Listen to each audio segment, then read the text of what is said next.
Quando olhamos para a trajetória de pessoas influentes e bem-sucedidas como Carl Jung, Sigmund Freud, Albert Einstein, Nelson Mandela e tantas outras figuras históricas, é comum sermos tomados por uma sensação de inadequação. Suas vidas parecem repletas de grandes feitos, conquistas e um propósito inquestionável, enquanto as nossas, por vezes, podem parecer pequenas e desprovidas de impacto.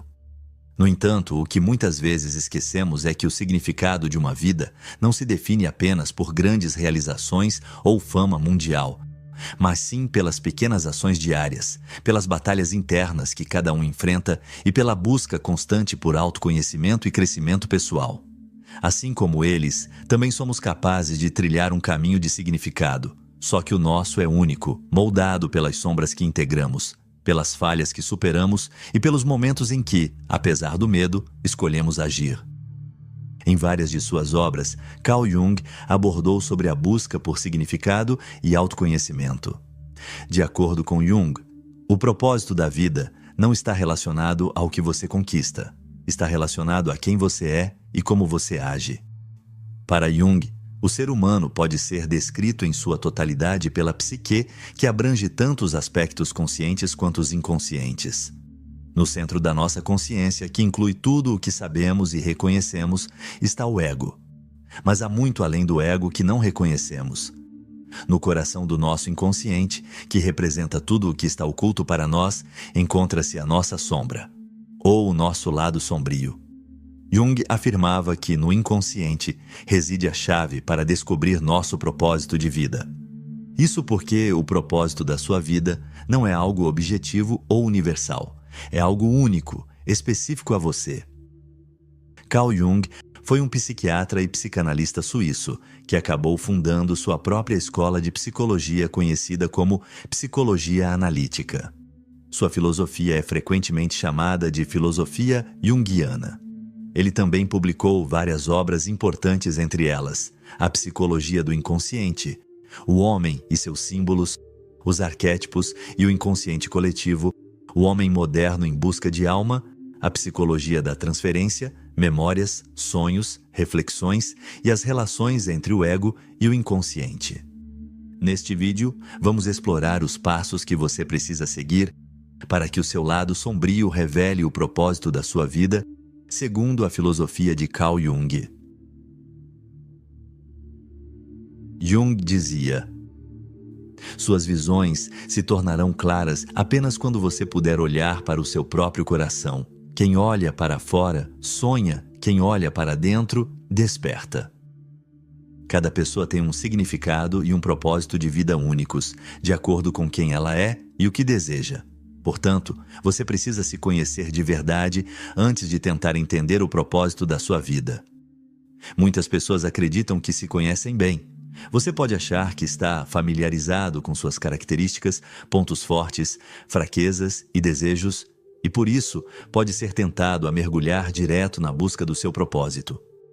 No entanto, para realmente se conhecer, é preciso passar pelo que Jung chamava de autorrealização.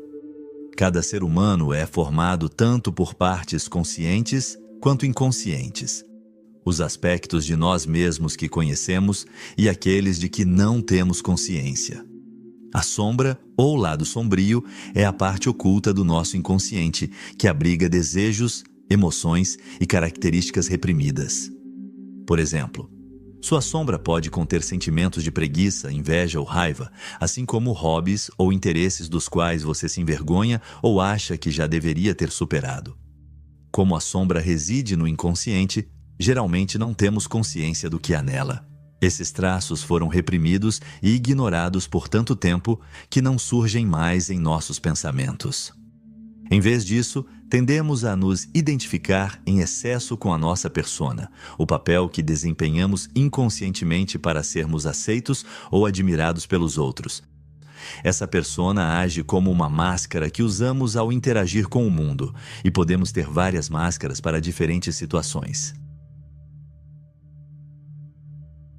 Reconectar-se com a sua sombra exige um esforço genuíno.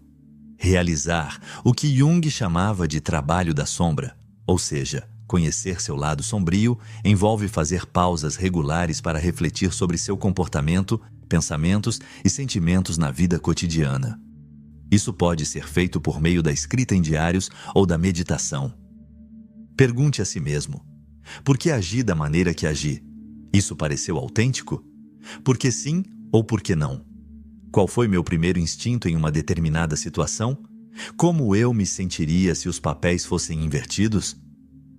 É como se você estivesse interrogando a si mesmo da mesma forma que faria com outra pessoa. Jung ressaltava que conhecer sua sombra não significa se identificar com ela. Você não precisa se definir pelas características que geralmente esconde. Por exemplo, se sua sombra abriga a raiva, não é necessário se ver como uma pessoa raivosa. Em vez disso, basta reconhecer e aceitar a existência desses traços, entender que eles fazem parte de você, mas não te definem por completo. Outra forma como os traços ocultos da sua sombra costumam se manifestar é por meio do julgamento dos outros. As características ou comportamentos que você despreza nos outros são frequentemente aqueles que você teme em si mesmo. Isso é chamado de projeção.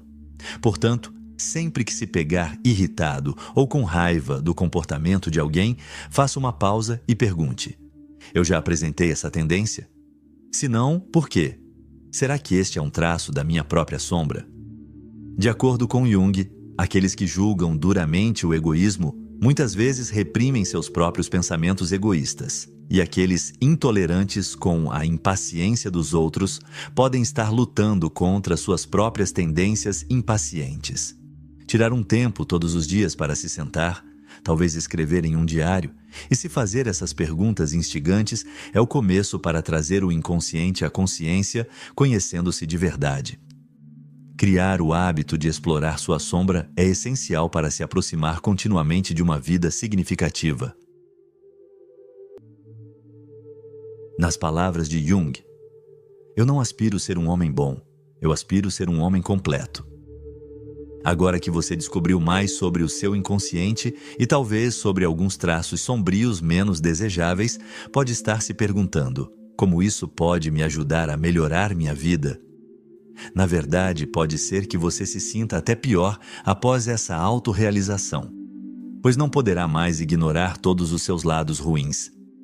Jung reconhecia que descobrir quem você realmente é um processo extremamente doloroso e assustador. Muitas pessoas acreditam que reprimir as partes ruins de si mesmas, jamais as mostrando, é uma maneira eficaz de se livrar delas por completo. Afinal, aqueles que conseguem conter sua raiva não são as pessoas mais gentis? E os que superam sua preguiça não são as pessoas mais produtivas? Bem, sim, mas também não. Embora seja bom querer ser melhor, ignorar seus traços não fará com que eles desapareçam. Reprimir as características sombrias geralmente dá mais poder a elas. Elas ficam latentes dentro de você. E quando você está cansado, estressado ou no limite, elas de repente explodem. Pessoas que não reconhecem sua raiva são justamente as que têm explosões assustadoras de raiva de tempos em tempos. Aqueles que ignoram sua preguiça acabam sofrendo esgotamento. Ignorar algo não faz com que desapareça. Agora que você conhece sua sombra, pode finalmente fazer algo com ela. O que quer que você encontre na sua sombra, use esses traços a seu favor. A raiva, por exemplo, só é ruim se for excessiva ou desproporcional. Mas quando alguém realmente te machuca, a raiva pode te ajudar a se defender. A pergunta que você deve se fazer é: quando é certo agir com base em uma emoção e quando é melhor não agir? Quando devo me apoiar na minha máscara e persona e quando não preciso delas? Ao pensar nas suas emoções de forma mais profunda, em vez de rotulá-las como boas ou más, você melhorará enormemente sua vida e seu bem-estar. A inveja pode ser um motivador. A preguiça pode te proporcionar o descanso de que você precisa. A impaciência pode te deixar mais ativo, se o contexto for adequado. Em outras palavras, você precisa encontrar maneiras de integrar tudo o que descobrir na sua sombra à sua personalidade, em vez de ignorá-lo. Sua sombra não está aqui para te punir, mas para te ensinar. Esses traços reprimidos vieram para ficar, e só quando você aceita e abraça suas qualidades sombrias é que pode, de fato, melhorar a si mesmo. O autoconhecimento e a capacidade de usar todos os lados de si são o que você precisa para descobrir o propósito da sua vida. Uma vez que sua sombra esteja integrada, você se torna mais você mesmo. Você estará mais equilibrado, harmonioso e autêntico. Quando souber como utilizar sua sombra, você terá descoberto quem realmente é. E com isso, será muito mais fácil entender o que realmente quer e precisa da vida. A automelhoria é uma outra forma de trabalho com a sombra que nunca acaba. Sempre há algo para melhorar. Quando você continua a se aprimorar, está adicionando significado à sua vida. Segundo Jung, você é o que faz, não o que diz que fará. Quando você sabe quem é, como pode lidar melhor com seus traços sombrios e no que acredita, você precisa demonstrar isso. O propósito da vida não pode ser encontrado apenas em pensamentos, mas na prática. Jung acreditava que a autorrealização precisava ser mostrada pelo que você faz e não pelo que diz. Afinal, você só pode dizer que é de determinada forma e deseja certas coisas se agir dessa maneira. Isso significa que você não deve viver sua vida de maneira reativa, não apenas reagindo ao que acontece, mas também iniciando algo em sua vida. Em vez de esperar que as pessoas se aproximem de você, vá atrás e faça amigos. Em vez de esperar por uma promoção, crie um plano e persiga-o. E em vez de esperar que sua vida ganhe o significado que você deseja, torne sua vida significativa com suas ações. Atualmente, a maioria de nós vive de forma reativa, mesmo aqueles que buscam ativamente explorar sua sombra e melhorar a si mesmos. Trabalhar em si mesmo é um ótimo primeiro passo, claro, mas não é suficiente para começar a agir em outras áreas da vida. Na verdade, depois de fazer o trabalho com a sombra, pode-se pensar que agora pode relaxar. Mas ficar parado na vida é o que te prende à falta de significado. Certo. Mas como começar a viver ativamente? Simples, desafiando-se. Depois de dar os passos para explorar continuamente sua sombra e melhorar a si mesmo com base no que descobriu, você também deve continuar dando alguns passos extras. Pergunte-se, com frequência, em que acredito? Quais crenças espirituais ou religiosas? Quais princípios morais? Quais valores? Como ajo diariamente? O que quero fazer neste ano? E nos próximos 5 anos? Como quero contribuir para o mundo? O que espero dos outros? Você pode escrever sobre essas perguntas ou meditá-las. As respostas são pistas claras sobre que tipo de ações você deve tomar. Você pode, por exemplo, querer se tornar um autor com obra publicada. Muitas pessoas querem, mas muitas dessas pessoas não tomam muitas atitudes para alcançar esse objetivo. Elas esperam pela inspiração por um momento mais tranquilo e, eventualmente, acreditam que o livro se escreverá sozinho. Elas ainda vivem de maneira reativa. Acham que, quando o momento certo chegar, o livro fluirá. Mas não é assim. O que alguém que realmente deseja ser autor precisa mudar. Um aspirante a autor que toma atitudes escreve com frequência de forma programada, independentemente de estar inspirado ou não. Quando ele fica travado, busca ativamente conselhos ou exercícios para seguir em frente. Ele termina uma história, mesmo que não seja por motivação, mas por disciplina. E depois disso, ele proativamente entra em contato com pessoas da indústria editorial como agentes literários. É claro que muitos não encontram significado em metas de carreira. Em vez disso, suas ideias pessoais sobre a vida podem ser mais abstratas. Você pode querer influenciar positivamente as novas gerações, por exemplo. Isso pode ser feito de várias maneiras. Tornando-se pai, professor, criando uma ONG para jovens, trabalhando como conselheiro juvenil, político, entre outras possibilidades. Cabe a você decidir de que maneira deseja alcançar esse objetivo e quais ações são necessárias. Sempre que se fizer perguntas sobre seus valores e crenças, precisará decidir como pode trabalhar em prol deles e quais ações deve tomar. É possível sobreviver vivendo de maneira reativa, mas não é possível encontrar significado em uma vida reativa. O significado exige ação. Jung disse uma vez: onde está o seu medo, lá está a sua tarefa. Uma das principais razões pelas quais as pessoas vivem de maneira reativa não é apenas a preguiça, e muitas vezes nem mesmo a falta de motivação. Na maioria das vezes, a evitação de ação resulta do medo. Agir requer risco, e isso pode ser assustador. Quando você tem uma ideia para um livro, precisa correr o risco de se decepcionar com sua própria escrita para colocá-la no papel. Uma vez que o livro está escrito, você precisa estar preparado para muitas rejeições se quiser publicá-lo. Toda ação que você pode tomar pode resultar em algo negativo. Você precisa de coragem para ser ativo. A coragem não surge da ausência de medo. O medo não deve ser evitado. Se você o ignorar, ele retornará para a sua sombra e controlará sua vida ainda mais. Em vez disso, ele deve ser reconhecido.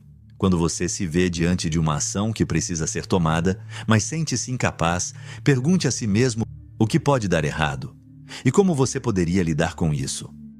O medo muitas vezes pode ser controlado pela preparação, mas não confunda preparação com ruminação ou ansiedade. Concentre-se apenas em cenários prováveis, não em possibilidades mirabolantes. Se você deseja publicar um livro, prepare-se para ser rejeitado por vários agentes ou até mesmo para que ninguém se interesse em representá-lo. Mas também esteja preparado para encontrar um agente ou para publicá-lo por conta própria. Não perca tempo imaginando rejeições infinitas, alguém roubando sua ideia ou sendo ridicularizado. Esses pensamentos são improváveis e inúteis. Ao analisar o seu medo e lidar com ele por meio da preparação, você já terá superado grande parte dele. O sentimento de medo talvez nunca desapareça completamente, mas quando você fizer o que puder para minimizá-lo, restará apenas uma coisa: mergulhar de cabeça.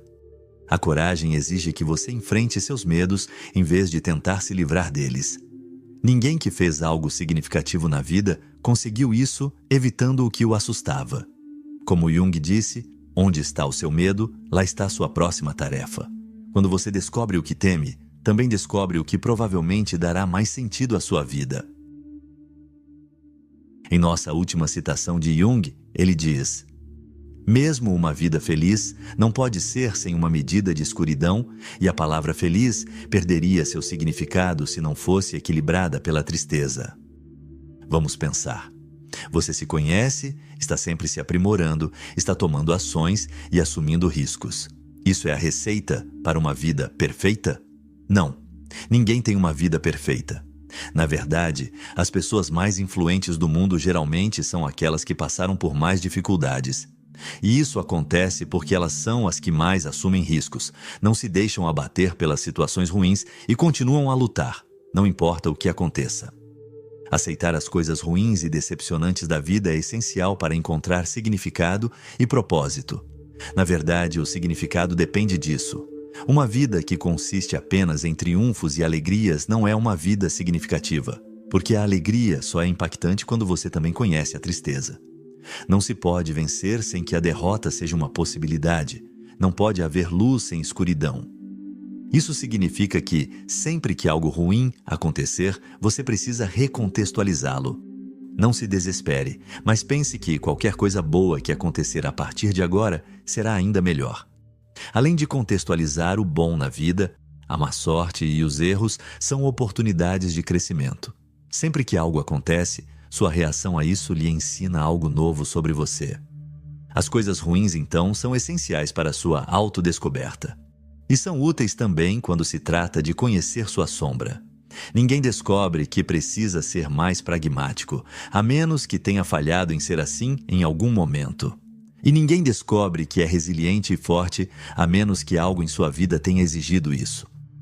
Digamos que seu romance seja rejeitado por todas as editoras para as quais você o enviou. Ou você largou um emprego estável para voltar à escola e acabou fracassando. Claro, agora você tem mais contexto para apreciar as coisas boas que vierem. Você aprendeu algo. Mas isso dá mais significado à sua vida? O significado da vida, segundo Jung, não está em alcançar os objetivos que você estabeleceu. Está na tomada de ação e na autodescoberta. Com isso, Ele quer dizer que sua vida não se torna significativa porque você se tornou um autor publicado ou um político bem-sucedido. Ela adquire significado pelo que você fez para chegar lá. E assim, mesmo aqueles que não chegam lá agora, sabem que são o tipo de pessoa que toma atitudes. Eles são únicos e inegavelmente eles mesmos, e isso por si só é a parte mais significativa. Adicionar significado à sua vida nunca acaba. Você precisa continuar descobrindo a si mesmo, seus objetivos e tomar ações. Você continuará a experimentar coisas boas e ruins. E é isso que torna sua vida tão especial. Sua combinação única de decepções e alegrias, suas ações e tentativas e sua determinação. Sempre se orgulhe do que tentou. É daí que vem o propósito. E por fim, valorize tudo o que há de bom em sua vida. Não importa o quanto você tenha conquistado, por menor que seja, orgulhe-se disso. Qualquer coisa que der certo em sua vida, seja grato por isso. E não importa o que aconteça, saiba que sua vida tem um propósito enquanto você for o melhor de si mesmo.